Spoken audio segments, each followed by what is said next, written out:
हरे कृष्णा। तो आज मैं आपको बताऊंगी कार्तिक व्रत की विधि के बारे में और उसकी गाइडलाइंस के बारे में। तो कृपया ध्यान से सुनिएगा और हो सके तो नोट कर लीजिए।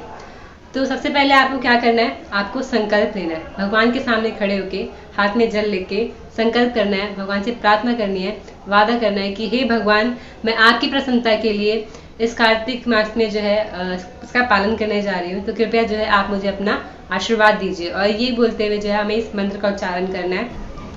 कार्तिक अहम करिष्यामि प्रातः स्नान जनार्दना प्रीति अर्थम तवा देवेश कार्तिक मया सह।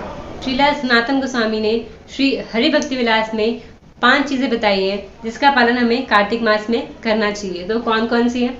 पहला है प्रातः स्नानम, हमें जो है ब्रह्म मुहूर्त में उठ के जो है स्नान करना चाहिए।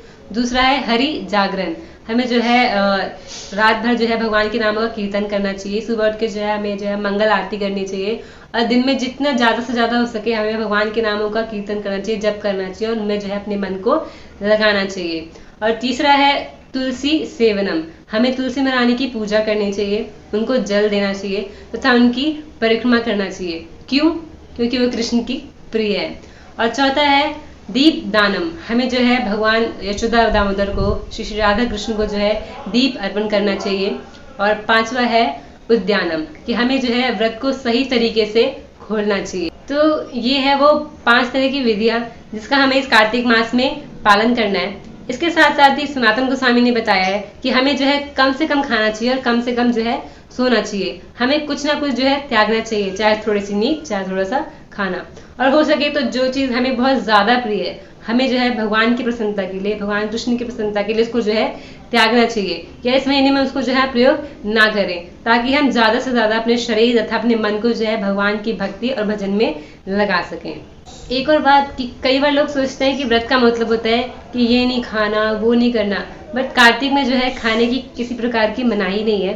बट जैसा कि सनातन गोस्वामी कहते हैं कि हमें जो है नियंत्रण रखना है, कम से कम खाना है। कुछ भक्त होंगे जो दिन में एक बार खाएंगे, कुछ भक्त होंगे जो पूरे महीने एकादशी प्रसाद पाएंगे, और कुछ भक्त होंगे जो सूर्यास्त के बाद ही प्रसाद पाएंगे।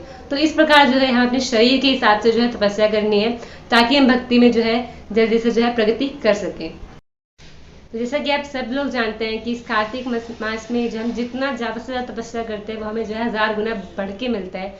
तो आप सभी जो है इन नियमों का पालन करें और भगवान को जो है प्रसन्न करें।